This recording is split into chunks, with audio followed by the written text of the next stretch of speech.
గత 2 రోజులుగా విస్తారంగా కురుస్తున్నటువంటి వర్షాలకి తుఫాను ప్రభావంతో 50వ డివిజన్ ఒడుగువారి వీధిలోని డోర్ నెంబర్ 6-13-19/2 ఇల్లు వీరమ్మ గారి ఇల్లు కూలిపోయింది.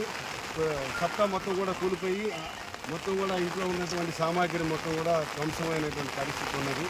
కాబట్టి అధికారులు ఈ సందర్భంగా సిపిఐగా విజ్ఞప్తి చేసేది కొండ ప్రాంతాల్లో పటిష్టవంతమైనటువంటి రిటైనింగ్ వాల్స్ నిర్మాణం చేపట్టడం, అలాగే గుబురుగా పెద్దగా పెరిగిపోయినటువంటి చెట్లు, చాలా ప్రమాదకరంగా ఉన్నటువంటి చెట్లను తొలగించేటటువంటి దానికోసం చర్యలు చేపట్టాలని చెప్పి ఈ సందర్భంగా చెప్పేటటువంటిది ప్రమాదం సంభవించేటటువంటి సందర్భంలో అధికారులు అప్రమత్తమై వారికి సహాయక చర్యలు చేయటంలో నిమగ్నమవుతూ ఉన్నారు. అలాగే రిహాబిలిటేషన్ సెంటర్స్ ఏర్పాటు చేయడంలో చేస్తూ ఉన్నారు. కానీ మేము అడిగేటటువంటిది, మేము సూచించేటటువంటిది ప్రభుత్వానికి, అధికారులకి prevention is better than cure అన్నారు పెద్దలు.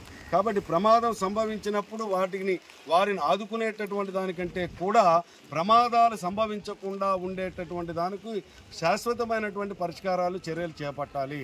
అంటే ప్రధానంగా కొండ ప్రాంతాల్లో రిటైనింగ్ వాల్స్తో పాటు మురుగునీరు పారుదలయ్యేటటువంటి డ్రైనేజ్ వ్యవస్థ సరిగ్గా లేకపోవటం వలన ఆ డ్రైనేజీలో వచ్చేటటువంటి వాటర్ కొండ చెరువుల్లోకి వెళ్ళిపోవటం వలన తరచూ కూడా సాయిల్ అంతా కూడా మెత్తబడిపోయి ఇలా వర్షాలు వచ్చినప్పుడు అదంతా కూడా ఇళ్ల మీద పడేటటువంటి పరిస్థితి ఉంది. కాబట్టి తక్షణమే నగరపాలక సంస్థ అధికారులు ఈ విపత్తుని, ఈ తుఫాన్ని జాతీయ విపత్తుగా భావించి కేంద్ర ప్రభుత్వం, రాష్ట్ర ప్రభుత్వానికి తగు మోతాదులో నిధులు కేటాయించడం వలన నగరపాలక సంస్థకి నిధులు రాబట్టడం ద్వారా కొండ ప్రాంతాల్లో ఉన్నటువంటి నివాసిత ప్రాంతాల్లో డ్రైనేజ్ వ్యవస్థను మెరుగుపరచడం, రిటైనింగ్ వాల్స్ నిర్మాణం చేయటం, అలాగే ప్రమాదపరితంగా ఉన్నటువంటి చెట్లను పెద్దగా మానులై ఉన్నటువంటి చెట్లను తొలగించడం ద్వారా ఈ రకమైనటువంటి ప్రమాదాలు నివారించేటటువంటి దానికి శాశ్వతమైనటువంటి చర్యలు చేపట్టాలని ప్రభుత్వ అధికారులని ఈ సందర్భంగా సిపిఐగా కోరుతా ఉన్నాం.